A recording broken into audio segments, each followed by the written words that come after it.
The definition of beauty changes over time, but there are constants. There's always beauty in patterns, symmetry, ratio, proportion.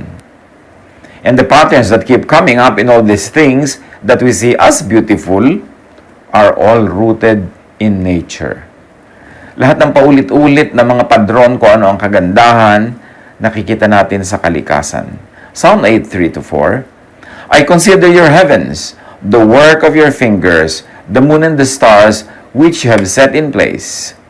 So pati ang pag-aayos ng mga bituin ng heavenly bodies, may kagandahan, merong order. And patterns even become part of our biology because it helped our ancestors survive.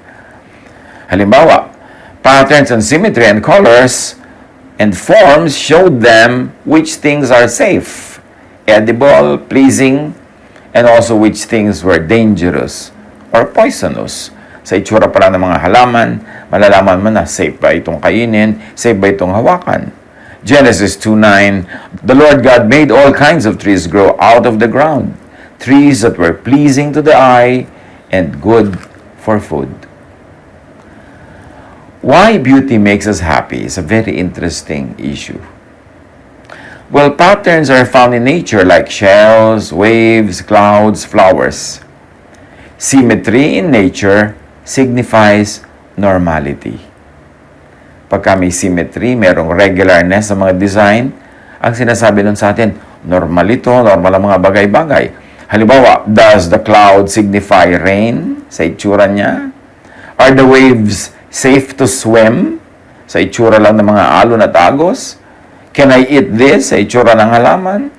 Symmetry in human faces and features also show health and fertility. That's why people are attracted to physical beauty because the health and fertility of a human being can be seen in the shapes of his anatomy or her anatomy. Song of Songs 2:3-4, your teeth are like a flock of sheep just shorn, coming out from the washing. Each has its own twin, not one of them is alone. So may symmetry pati ngipin at ito yung hahalin tulad sa magandang mga bagay that are already regular in the lives of the people writing the verses. Things that help us survive activate the reward centers in our brains. Nagagandahan tayo sa mga bagay na alam nating makakatulong for survival. Kaya nagagandahan tayo. Halimbawa, ang mga kababaihan, nagagandahan sila sa mga lalaking malalaki ang braso, malalaki ang hita, malalaki ang mga bisig, kasi it will help them survive. Kung yun ang naging asawa nila, may pagtatanggol sila. At gusto naman ng mga lalaki, yung mga babaeng malalaki, mga balakang, kasi madaling mga anak. Meron sila mga magaganda mga breasts, kasi makakasustain sila ng mga sanggol na kanilang i-breastfeed. All of that is something to do with survival. Our concept of beauty is related to survival. Recognizing signals of safety and nutrition trigger nice feelings in us. And we find all of that beautiful. Song of Songs 2:3, like an apple tree among the trees of the forest is my beloved among the young men. I delight to sit in his shade, and his fruit is sweet to my taste. Very, very picturesque ang description dito ng male beauty. And the singer likens the love of her life to a tree of nourishment and sanctuary. Beauty is so hardwired in us that research shows it is a part of our instinctive brain. Now, why is beauty important? Among the reasons we've already said, without beauty, nothing else matters. In fact, one of the signs of acute depression, pagpapabaya sa sarili, sa anyo, sa amoy, sa kalusugan. Pag ang tao hindi na interesado sa kanyang itsura, sa kanyang amoy, sa kanyang kalusugan, it could be a sign of acute depression. Ibig sabihin, hindi na normal yan. Kasi ang normal, ang tao, gusto siya ay mabango, gusto siya ay magandang tingnan, gusto siya ay maayos. Warped and damaged beings live amidst ugliness. Halimbawa, yung possessed man na pinuntahan ni Jesus, nakatira siya sa mga libingan. Si King Nebuchadnezzar, nung nawala ang sariling bait, naging asal hayop at halos itsurang hayop. Or living amidst ugliness damages people. Kaya kalaban ng true godliness ang poverty, ang squalor, kasi nakakasira ng pagkatao, ng dignidad, ng kagandahan. Kaya dapat ang tunay na espiritualidad, nilalabanan ng poverty. We create and produce what we need, and more than what we need, para we are not only surviving, but we're also able to be generous, and we're able to create a culture that incorporates beauty. Our brains and body react to beauty. It feels natural to experience joy, pleasure, shivers down the spine, awe in sight of great artworks, or sometimes even negative emotions of fear, anger, or disgust in front of ugliness or visually challenging stimuli. Ang bilis natin mag-react sa maganda, tingin ka agad. Sa nakakadire, iwas ka agad ng tingin, pikit ka ng mata. Sa karimari-marim, ayaw mong tingnan. Instinctive yan. When we modernize the world in the last several hundreds of years, we exchange natural forms with artificial forms, like houses and buildings. Yung mga magagandang kuweba, pinalitan ng mga building na hindi naman laging magaganda. Ang magaganda lang yung sa mga monarch, sa mayayaman, pero ang daming hindi magandang artificial houses. Ang magaganda mga landas sa gubat, pinalitan ng mga kalsada. That is why city dwellers love to see and enjoy natural surroundings, structures, and foods.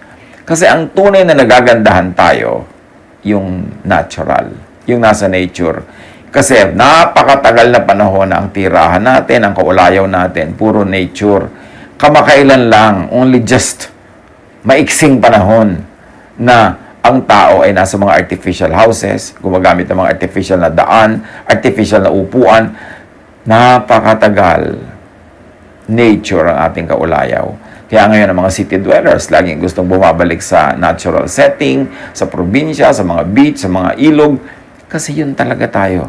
Yun ang likas. Ecclesiastes 3:11, He has made everything beautiful in its time. He has also set eternity in the human heart. Yet no one can fathom what God has done from beginning to end. Beauty should be the starting point of everything. Ang mga humanidad naman, in our effort to modernize, we value function over form, usefulness over beauty. But studies have shown that emotions follow form. Halimbawa, nasa ospital ka, mas maganda yung nakakakita ka ng mga colors, mga beautiful scenery, kaysa drab, empty wall. Tapos kuminsan, marami pa sa mga ospital, merong malungkot na eksena ng crucifixion na may imahen doon na ang lungkot-lungkot pa. So, marami mga tao na de-depress lalo pagka nasa mga ospital. All things in nature have a shape, a form, that tells us what they are, that distinguishes them from others. Luke 12:27, Consider how the wildflowers grow. They do not labor or spin, yet I tell you, not even Solomon in all his splendor was dressed like one of these. Beauty ang topic. Laging beauty topic din yan ni Jesus. Beauty begets beauty. But we neglect beauty in favor of costs, functionality, efficiency. Kaya lost tayo. Ang dami-daming mental problems sa mga tao sa modern times. Kasi ang konti-konti ng beauty na nakikita natin sa daily life, lalo sa city. We build rows and rows of concrete housing that nobody wants to live in, except that they really need to, so napipilitan rin sila. We build blocks of boring buildings, ugly elevated roads, or very ugly pedestrian walkways na ang pangit ng mga city. Kaya tuloy maraming stresses, maraming sadnesses, at maraming hindi maipaliwanag na sakit ang mga city dwellers. Humans don't like monotony or disorder or ugliness. Genetic sa atin yun. Ecclesiastes 3:20, all go to the same place, all come from dust, and to dust all return. So here the writer describes the monotony of life and finds it meaningless. Looking at dull and vast facades makes us feel bored, uncomfortable, or depressed. In fact, boredom has been linked to raising heart rates and stress levels. Quarantine boredom, depression, is a challenge for many people now. That is why uusap tayo tungkol sa beauty. We should beautify quarantine life. Likas sa atin, gusto natin lumalabas, sumasanghap ng mga sariwang hangin, nagbibilad sa araw, namamasyal sa mga tabing dagat, mga ilog. But quarantine doesn't allow all of that now. Kaya dapat natin pag-usapan ng beauty, how to beautify the little spot where we are quarantined para makapakonti natin, ma-minimize yung mga boredom, yung mga depression na bunga ng boredom. Beautiful surroundings improve our well-being, our behavior, our cognition, and mood. So have and replicate nature as much as possible. Kung kayo ay nabutan ng kwaran sa mga baryo, sa mga tabi ng ilog, sa mga maraming puno, mapalad kayo.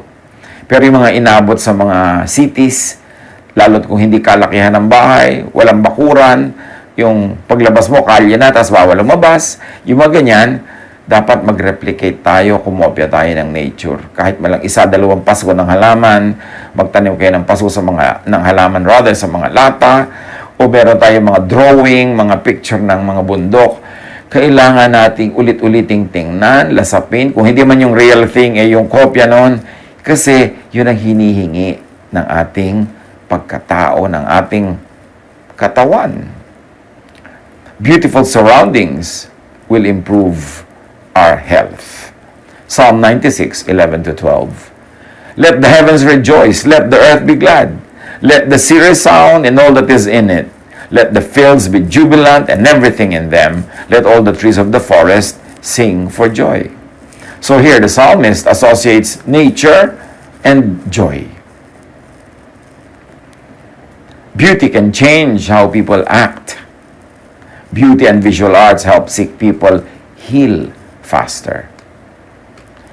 Happiness is aroused by how beautiful you find the place you live in. And in reverse, sadness is aroused pag napapangitan ka sa iyong kapaligiran. Ngayon, kung naka-quarantine ka, lalo sa mga naka-lockdown, wala ka masyadong choices, you've got to do something to beautify the little part of the planet where you are. Para sumaya ka. It's good for your mental and emotional health. Kung may magaganda kayong mga sapin ng kama, ngayon yun na ilabas, gamitin. May magagandang unan, magagandang plato, ipaglalabas, gamitin yan. Kung meron kayong mga nakatagong magagandang ilaw, lampshade, yun ang gamitin nyo ngayon. At sa bahay, isuot nyo yung mga mas magaganda yung pambahay, hindi yung mga mukha tayong basahan sa bahay. Although yun ang pinaka-komportable pag mukha kang basahan. Pero yung magaganda yung tuwalya, ilabas. In other words, pagandahin ang paligid para sumaya ang mata at sasama na dyan ang ating puso. God intentionally created the universe to be beautiful. Lahat ng ginagawa niya noon, sabi niya, it was good. Ecclesiastes 3:11, He has made everything beautiful in its time. Psalm 65:8, the whole earth is filled with awe at your wonders. Where morning dawns, where evening fades, you call forth songs of joy. Psalm 104:24, how many are your works, Lord? In wisdom you made them all. The earth is full of your creatures. At bawat creature magaganda, hanggang kaliit-liitang kulisap, kalaki-lakihang bulaklak, pati mga bato, pati mga hugis na mga ulap, lahat maganda. There is built-in harmony in nature. Kaya as much as possible, we should not disturb nature. Kasi yung nature, siya mismo ang nagme-maintain ng kanyang kagandahan at ng kanyang harmony. Genesis 1:31, God saw all He had made, and it was very good. Job 38:31-33, can you find the chains of the Pleiades? Can you loosen Orion's belt? Can you bring forth the constellations in their seasons, or lead out the bear with its cubs? Do you know the laws of the heavens? Can you set up God's dominion over the earth? The obvious answer for a simple man is no. Pero ang talagang tunay na sinasabi ng mga verses na ito, that the constellations mark and are in harmony with the seasons and they order the heavens.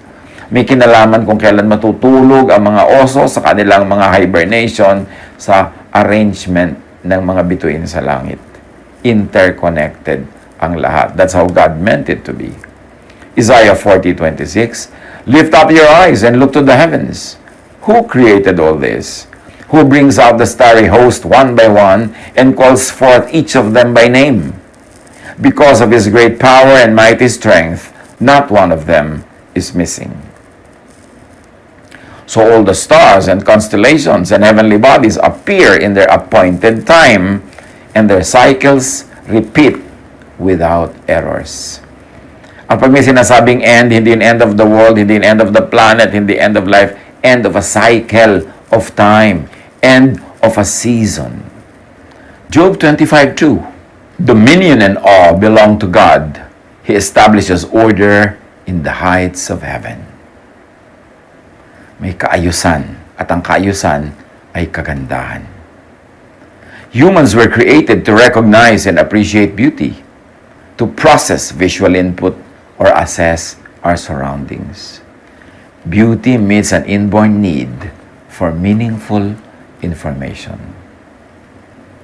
Sa physics, mayroong concept of beauty na tinatawag na the golden ratio. The golden ratio, also known as the divine proportion, is a mathematical ratio commonly found in nature. This relates to the so-called Fibonacci sequence, yung 0, 1, 1, 2, 3, 5, 8, 13, in which each term is the sum of the previous two. Ano ibig sabihin natin? Yung 0 plus 1, ang susunod doon, 1, di ba? And then 1 plus 1, yung magkasunod na dalawa, magiging 2. So, yung 2 plus 1 na sinundan niya, magiging 3. Yung 3 at yung 2 na sinundan niya, magiging 5. Yung 5 at yung 3 na sinundan niya, magiging 8. Yung 8 at 5 na sinundan niya, magiging 13. And so on and so forth. Now, ano yung Fibonacci sequence or the divine proportion or the golden ratio in physics? Pag tinignan natin dito sa drawing na ito at titigan ninyo, ganyan yung ratio na yan, yung kala-loob-looban nung parang papabilog na yan, yung umiikot na kulot na yan, nandyan yung mga number na tinukoy natin kanina. Nandyan yung 0, nandyan yung 1, nandyan yung 2, nandyan yung 3, nandyan yung 5, yung 8, 13, 21, 34. Palaki ng palaki dahil lumalaki yung number. At yan yung shape na kinikreate niya sa tinatawag nga nating divine shape na ito. But this is found in nearly everything we will call beautiful. The same pattern is seen and repeated in all creations. Halimbawa, yung mga galaxies, yung sunflower, yung mga dahon na nakikita ninyo na napapaikot, no? Yung mga pag-ikot-ikot ng mga buhawi, ng tornado, ng mga plants, ng shell, they follow the same pattern. Pag tiningnan mo sila, alam mong may isang maker. Kitang-kita mo yung signature, no? Na uulit-ulit dito, nakikita natin yung physics concept of beauty, the golden ratio, or the Fibonacci sequence. Sa halaman, sa dahon, sa mga heavenly bodies, pati sa mga buhawi, sa mga ipo-ipo, sa uli-uli, maging sa mga kabibe. At sa mga mukha na usually tinatawag nating likas na maganda, makikita nyo dyan, pag ipinusuperimpose yung shape na yan, nasa mukha ng isang matatawag nating magandang shape ng mukha. This Fibonacci sequence is copied into structures and arts. Now, interestingly, natural artists will just create like this on instinct. Pagka ang artista ay natural ang kanyang talent, tuwing gagawa siya, lumalabas yung mga circles and shapes na yan kahit hindi niya sadyain. Meanwhile, learned and trained artists will consciously follow the rule. Pag tinignan niyo yung Tour Eiffel or Eiffel Tower sa France, sumusunod yan sa principle na yan. Yung shape ng Mona Lisa as a composition, yung shape ng Leonardo da Vinci Last Supper as a composition, at maging ang overall shape ng Parthenon sa Greece, yung mga temples sila doon, kita nyo yung drawing na maliit na lumaki ng lumaki na parang shell din, makikita nyo nasa pattern ng architecture. May creator. Siya ang nag-decide kung ano ang maganda. At yung ganda na yan, likas na nasa atin. Kahit hindi natin sinusukat, hindi natin talagang ina-applyan ng kung ano-anong conscious standards, alam agad natin pag maganda ang isang bagay. Alam agad natin pag gagagandahan tayo o hindi nagagandahan. Now, fractal is a mathematical concept of beauty. Kita nyo sa physics, nandun ang Diyos. Pati sa math, nandun ang Diyos at nandun ang kagandahang nililikha ng Diyos. A fractal is an object or quantity that displays self-similarity. Ano yon? Yung kamukha niya ang mga parts niya. In a somewhat technical sense, on all scales, in other words, any part of the structure is like a miniature version of the whole structure. Yan ang tinatawag nating fractal concept of beauty. Halimbawa, itong dahon na ito. Titigan nyo ang dahon na itong mabuti. Simulan natin sa pinakamaliit na dahon. Yung kaisa-isang single dahon, yung shape niya, kamukha ng isang tangkay kung saan siya kasali. At yung tangkay na kasali siya, kamukha ng mas malaking tangkay kung saan lahat sila ay kasali. At yung malaking tangkay na yan, ay kamukha ng buong halaman kung saan lahat ng tangkay ay kasali. Fractal beauty. Halimbawa, dito sa mga cones na ito ng halaman o anuman, makikita nyo, titigan nyo ang pinakamaliliit na shape. Yung korte niya, kamukha ng korte ng mga katabi niya, at yung tumpok-tumpok nila, yung buong shape nun, kamukha ng korte ng bawat isa sa kanila. At pag pinagsama-sama yung mga tumpok-tumpok na yan, yung buo nila, kabuuan, kamukha din nung maliliit na tumpok, kamukha rin ng maliliit na bahagi. Paulit-ulit ang itsura niya. From small to big, yun din ang shape. Interesting, no? Kaya hindi pwedeng aksidente lang ang nature. May creator. At ang creator, maganda, mahilig sa maganda. Nature follows the fractal pattern for structure integrity.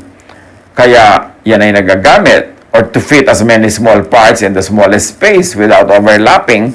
Kaya pag ginamit sa engineering, ginamit sa building construction, yung concept of fractal beauty and fractal pattern, yun ang pinaka matibay at pinaka may integrity ng mga structures. Makikita natin yan sa mga structure ng itlog na mahirap basagin, nasa mga structure ng mga dome na mahirap paghuhuin. Halimbawa, dito sa larawan na ito ng isang bulaklak. Grabe, every shape repeats itself but they don't overlap. There's a space for everything and everyone, and the small is the same shape as the whole totality. Kaya hindi maganda ang barong-barong. Pero ang bahay kubo, maganda. Pareho lang yan maliit, pareho lang simple yung mga gamit. Pero bakit maganda ang kubo? Kasi natural yung mga tira sa ginagamit at yung gumagawa niya ng mga taga-probinsya, likas pa sa kanila yung concept nila ng ganda. Alam nila kung paano bibigyan ng proportion ang bahay kubo, gaano kataas ang bubong, gaano kaliliit ang mga bintana, gaano katataas ang mga hakbang ng hagdan. Likas pa sa mga taga-probinsya na naliligid ng kalikasan yung concept of beauty.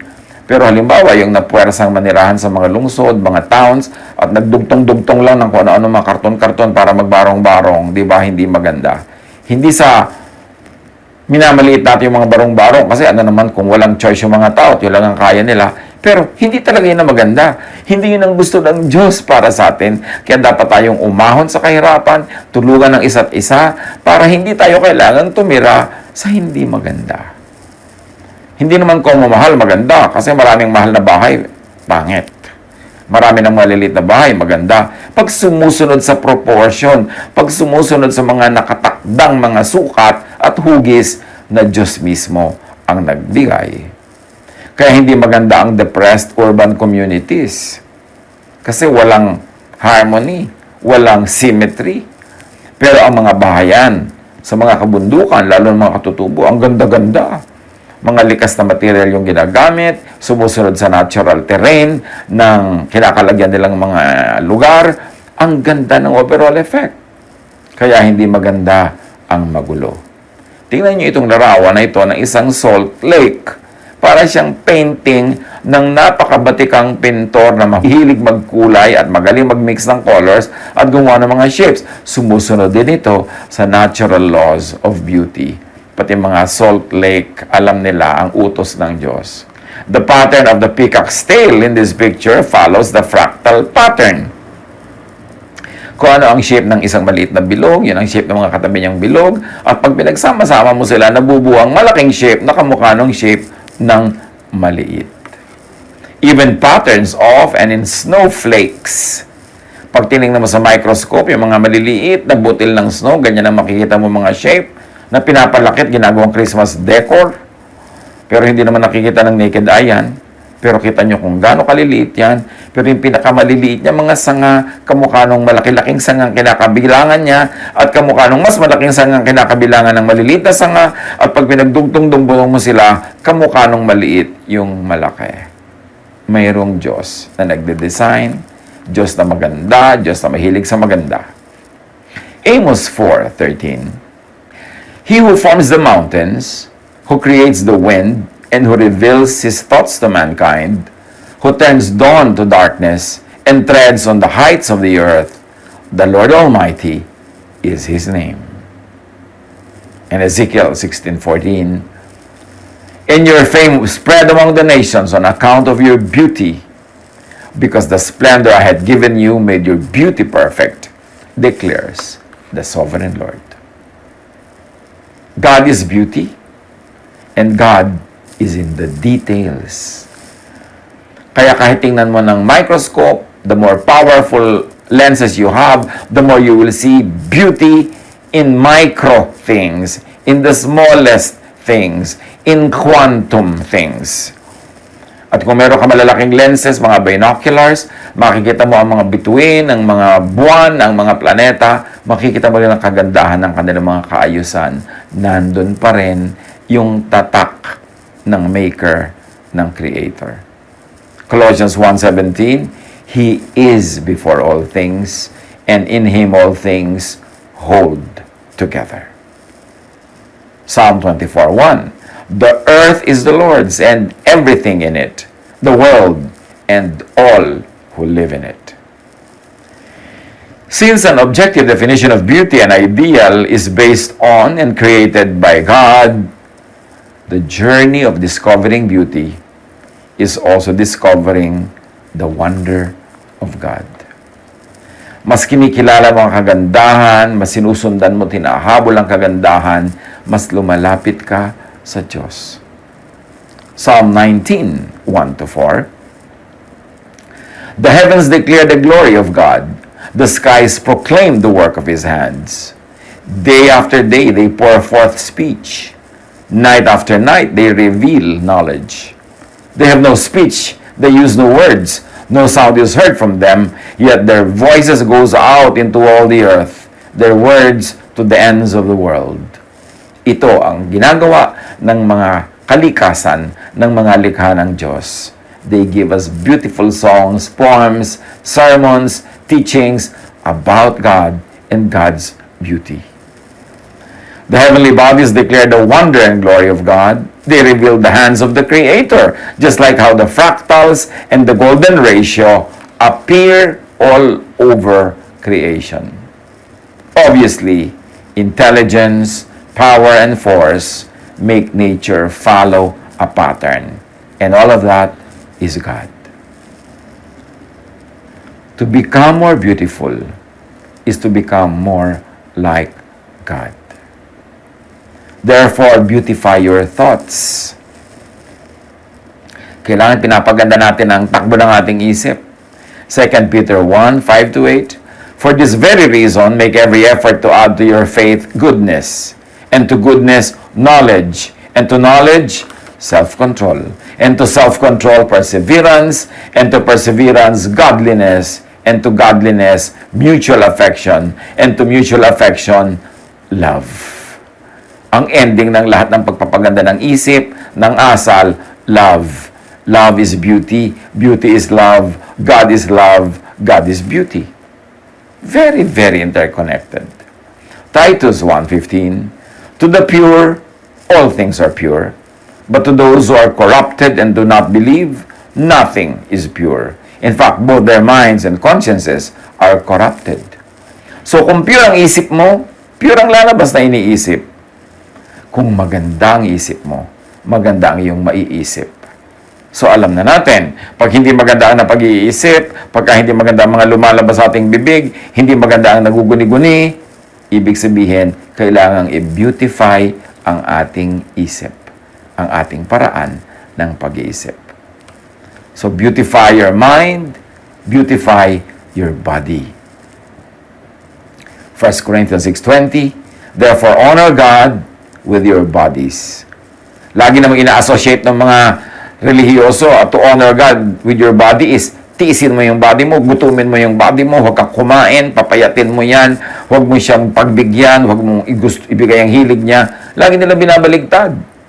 Romans 12:1, therefore I urge you, brothers and sisters, in view of God's mercy, to offer your bodies as a living sacrifice, holy and pleasing to God. This is your true and proper worship. Now, that sacrifice should not be limited only to pagtitiis na naman, paghihirap, pangangalirang, gutom.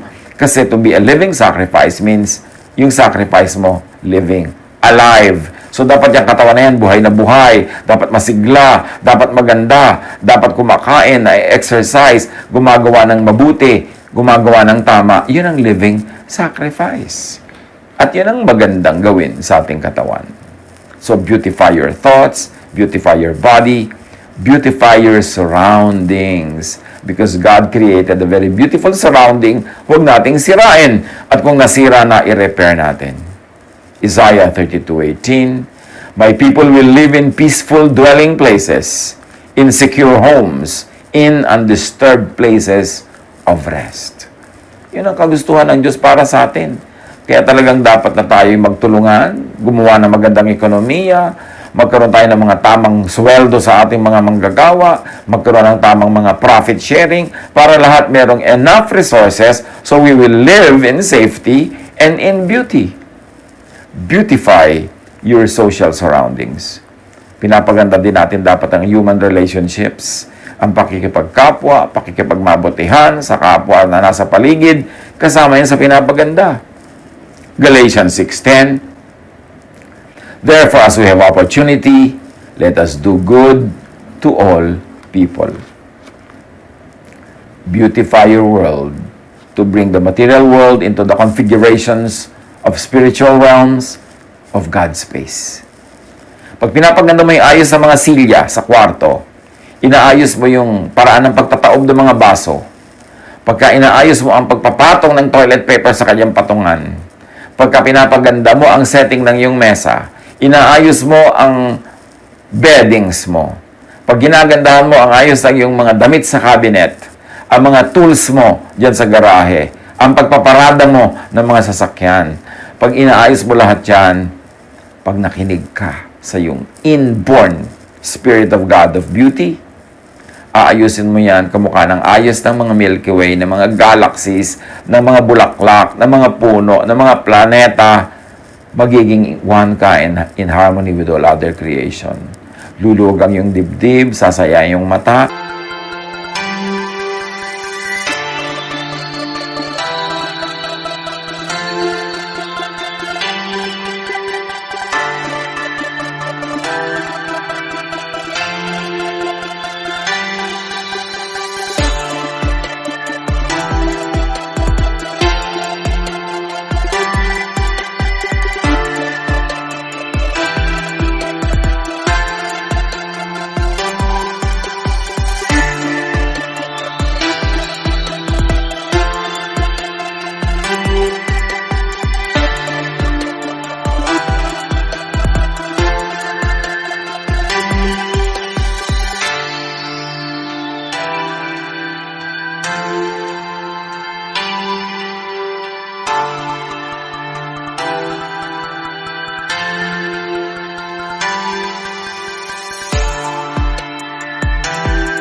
sasaya ang iyong hininga, ang iyong pakiramdam, bubuti ang iyong mood, gaganda ang iyong ugali, sasarap ang mga salitang lumalabas sa iyong bibig, you will beautify your life.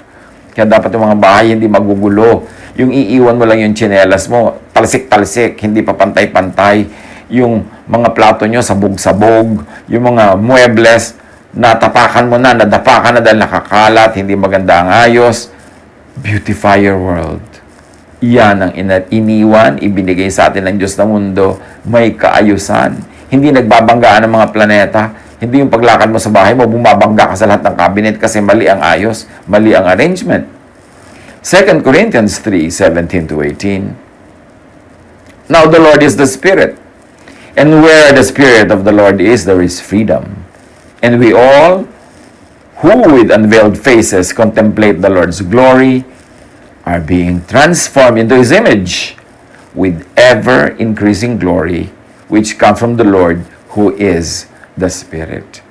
It's a mouthful. Ang sinasabi lang yan, dapat tayo unti-unting nagiging kamukha ni Jesus. At si Jesus, bilang anak ng Diyos, Jesus is beautiful. Jesus is Son of God. God is God of beauty. So, dapat nagiging beautiful din tayo. Hindi mo kailangan lagyan ng gender yung ganda kung pang babae yun o pang lalaki.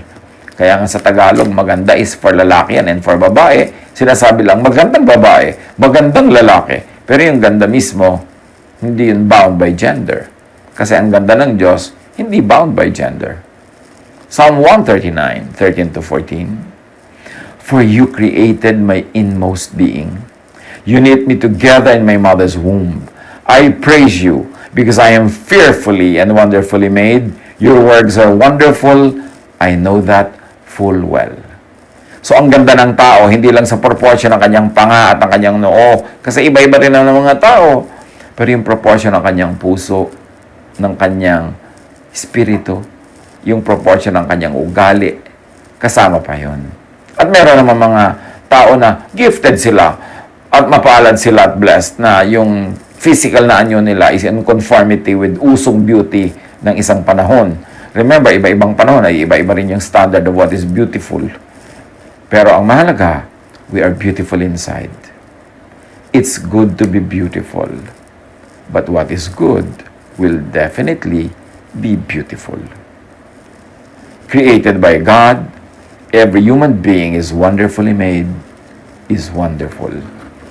So see, appreciate, live by and live for, celebrate how God has created you and everyone else, especially during quarantine. Find, appreciate, celebrate, recreate that God created, God-given beauty in everyone, in every natural thing. Huwag nating sirain ang kalikasan needlessly.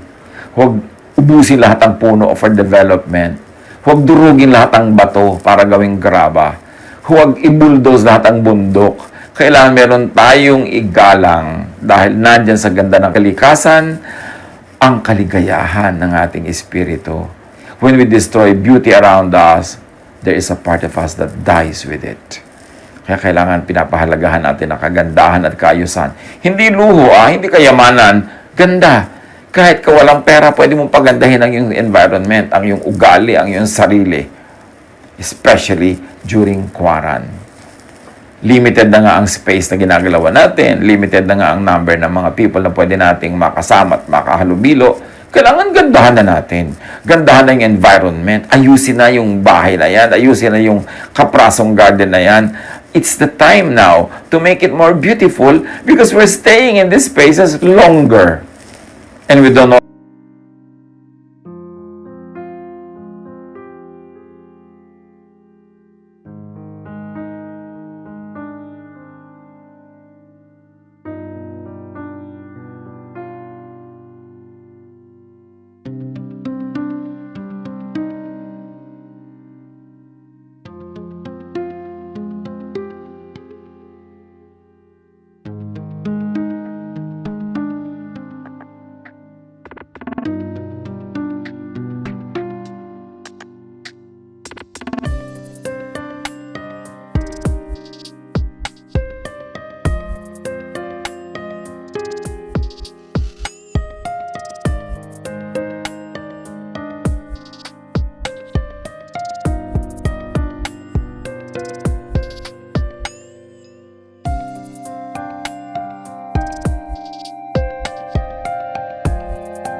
how much longer? Kaya ayusin natin. Gandahan natin yung quality natin, environment, yung quality ng beauty ng ating kapaligiran will determine the quality of our satisfaction, happiness, and pleasure.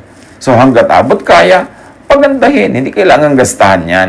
Minsan ayos-ayos lang, konti-konting walis-walis dito, rearrange doon, magpapaganda yung magulo. God is beauty. Beauty reveals God. Beauty shows the way to God. Beauty heals, inspires, and sets free. If you are blessed to be surrounded by beauty, by comfort, by harmony, pasalamat sa Diyos and share it with people. If you cannot physically share that beauty around you with people, send a part of it to other people. Help other people beautify their lives, their bodies, their thoughts, their environment. In spite and because of this situation of ours na may quarantine, all the more beautify your body, your thought, your words, your actions. Beautify your spirit, your